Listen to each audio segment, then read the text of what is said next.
Yeah, I'm good, thank you. Good. Nice one for coming on, mate. It's much appreciated. Yeah, it's been a while, but we've had a couple of missed ones, haven't we?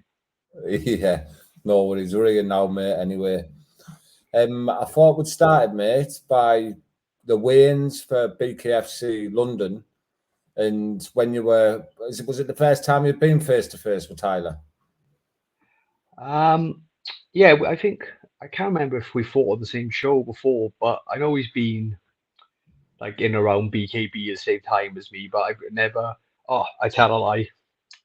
About it was just after we fought Hibbert in the pro boxing.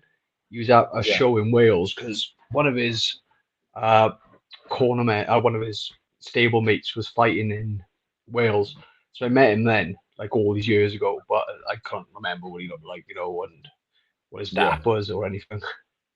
But no, yeah, it was the first time, in like a professional capacity I saw met him. yeah. Was he as big as you thought he was going to be when you seen him on the night of the weigh-in? Yeah, I thought like I'd seen him around the hotel the day before, um, and I thought he looked like quite small, but then when we came face to face, he was pretty much the same build Yeah, as me. And then by the time we'd done the public weigh-in in the night, he'd rehydrated pretty well, probably the same as me, and he looked like he was in good shape then. I think we both cut a bit of weight for the fight, so yeah, I think it was pretty much even with the height and the weight, etc. yeah. What did you think of the setup? It was unbelievable, to be honest. It was probably the best show I fought on. The production, everything about it. The crowd. It was really professionally run. We all were in different change rooms with runners around us all night. It was a cracking setup. The Americans do it really well, to be fair. Yeah, it was even like everything about it, like I said, the lads on their podcasts, the screens, the strobe lights. It was a massive setup on it for like a bare knuckle show. It reminded me like of going to like to watch a band or a concert. The way Yeah. the production was with the smoke and I've seen shows like that, like boxing fights in stadiums, and just felt on that type of level. It was unbelievable to be a part of. Yeah. Did you have nerves on the morning of the fight? Yeah, I always get nerves. It's mad. Like if you took me straight from the gym and to the fight, I'd be fine. But it's like that week of the fight, you get the build up, and I was in I was in a hotel room on my own. My trainers were in a different hotel, so just woke up in the morning, stuck the Simpsons on, phoned my wife and my kids, speak to them, um, and then like the day kind of flies by because you go for food with your team, go get down to Wembley, and it just seemed to go really quick from sort of waking up to fight night, and then it was just waiting in the change room. But yeah, I always get nervous. I always feel like what start questioning why I'm doing it and shit like that.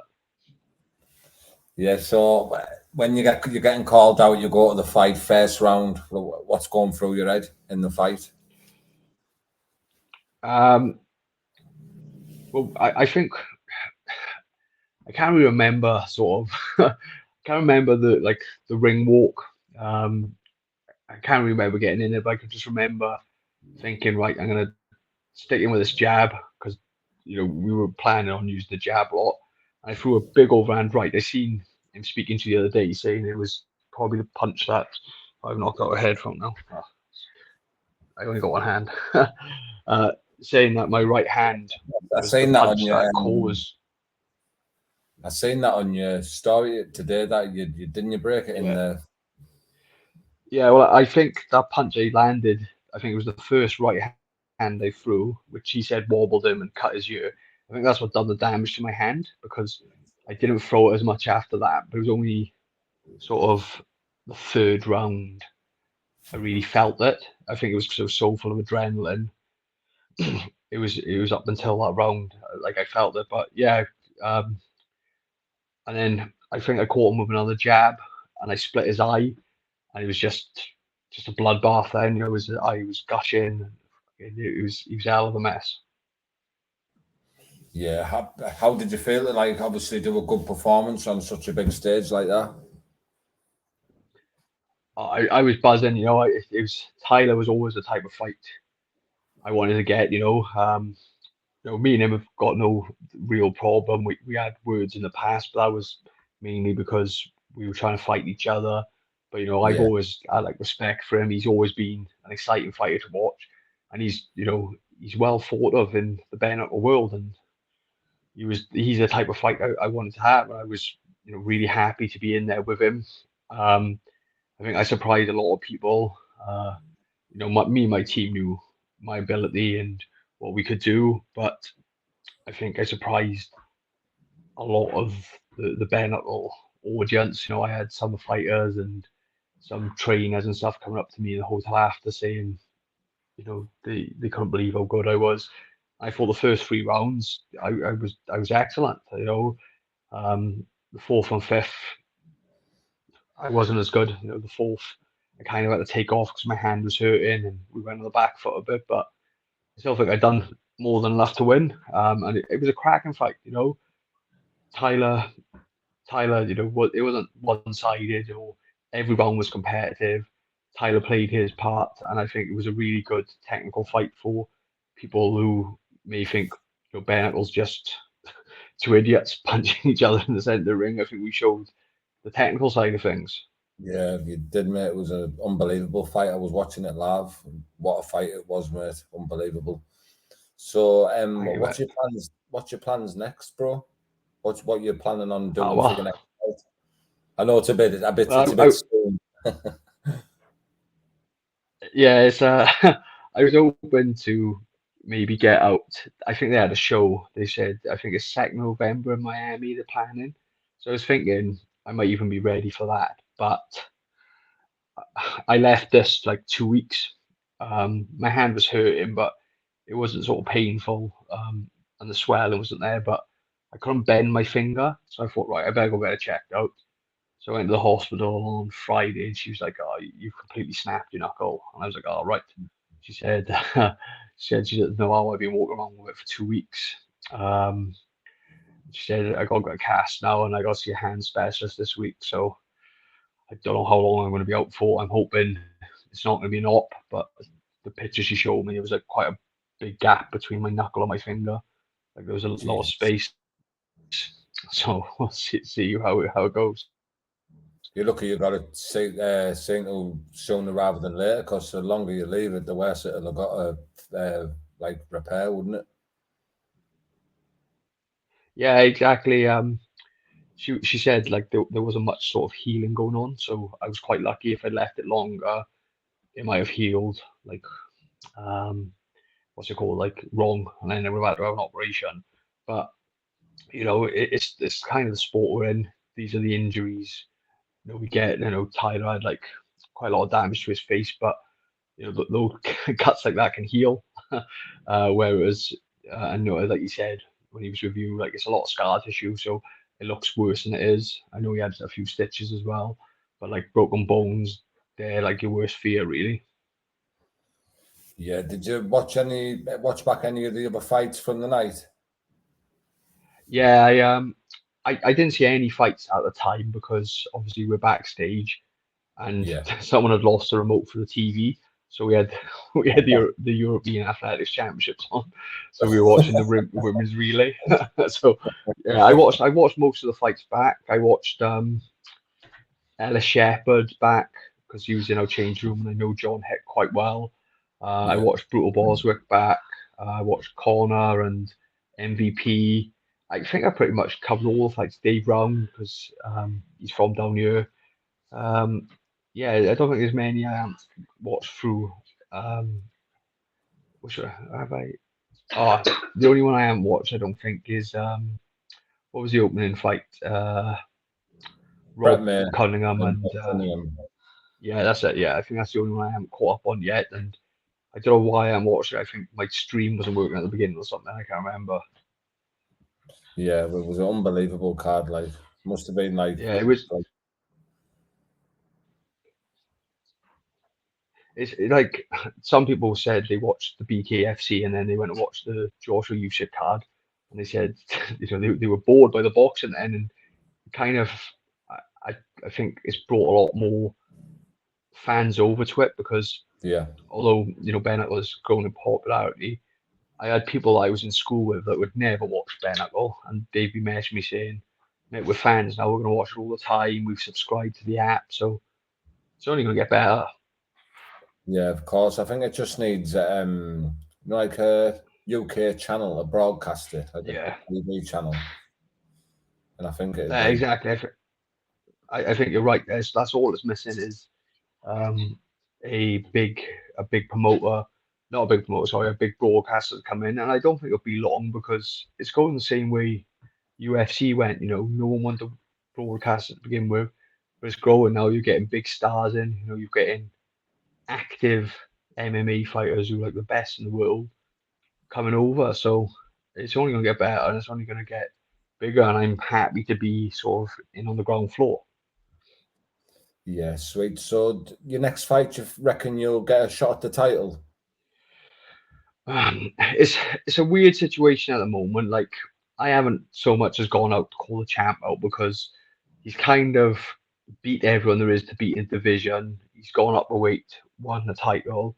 He kind of can pick and choose who he wants to fight. So I don't see the point in me calling him out because I'm probably I think I should be number one in the division now. Chad Mendes was number one, but he hasn't fought for a while. I've beaten a number two guy in a former world title challenger, so I think I should be up there now.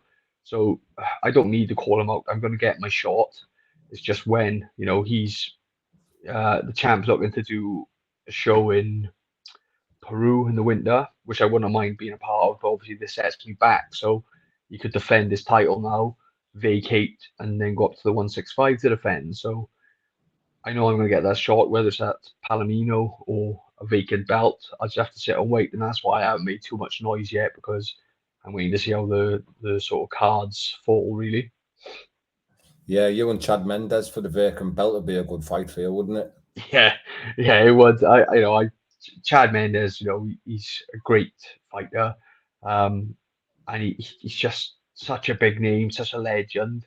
He's Yeah. the type of fight I want, and that's what I called him out. There's no thing that like I don't like him or anything. It's just he's that big name that everyone wants on their record. So yeah, I'd love the shot, but um, I can't see it happening anytime soon. I think he'd either be fighting, another ex-UFC guy or something, but we'll see. All I can do is keep winning and keep putting myself in that position.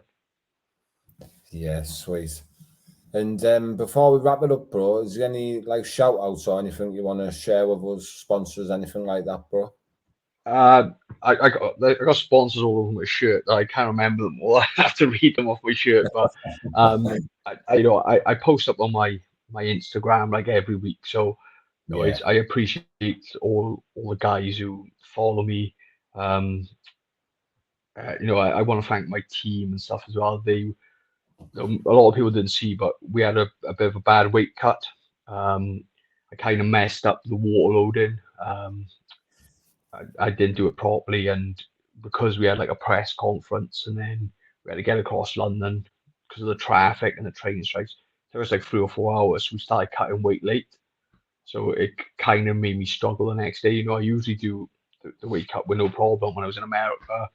I was eating a drink in the morning of the way, and it was no problem. It's just this one we messed up a little bit. So my team, Di Owen, Josh Kagan, and James Wallace, and my manager, they were all there sitting with me, listening to me scream at fucking throwing stuff. I was like, I was like my 3-year-old boy, throwing my toys at the pram. I'm not fighting, call the fight off. It was that type of thing. I was so pissed off that it wasn't even like if I come in and got on the scales and I was like 4 or 5 pound over, I would just be like, oh look, I can't get it off. It's too much. But I come in and I was like, I think it was like 6 ounces over, and I was like, ah, and everyone was like, go for poo, go for pee, and I was like, I can't, and they were like, oh, just go for a walk, and I was like, ah, I was like, and then I came back, I was 2 ounces over, and I was just like, oh my god, this is fucking. It was like because it was such a small amount, I couldn't say, oh, I'm not the fight's off, I can't make it. It was just like, I gotta get this little off. So yeah, they were, if they hadn't been around me, making me laugh and joke, me do that work, I wouldn't have had the fight. And camera, oh, I'm back. Yeah, so yeah, my team's a big one, and like I said, my sponsors. What?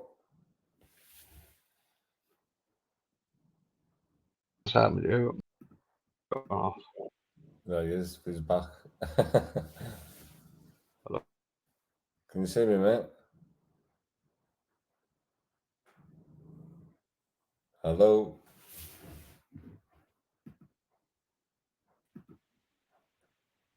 Are you there?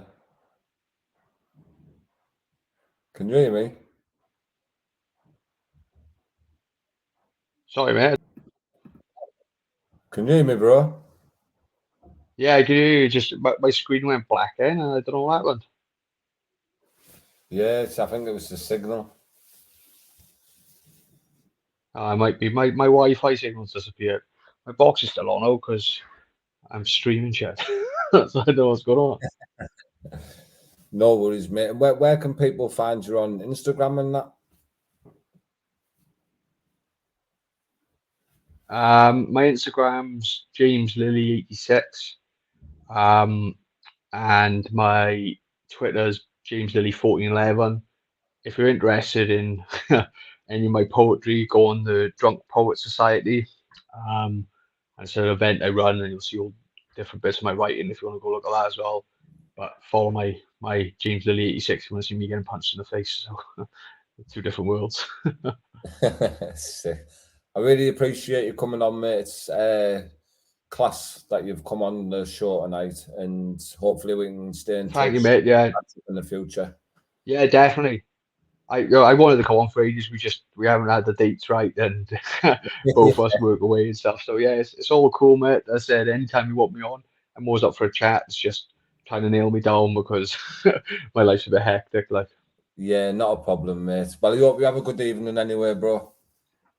thank you very much, and you, mate. See you later, brother. See you soon. Cheers, mate. Bye now.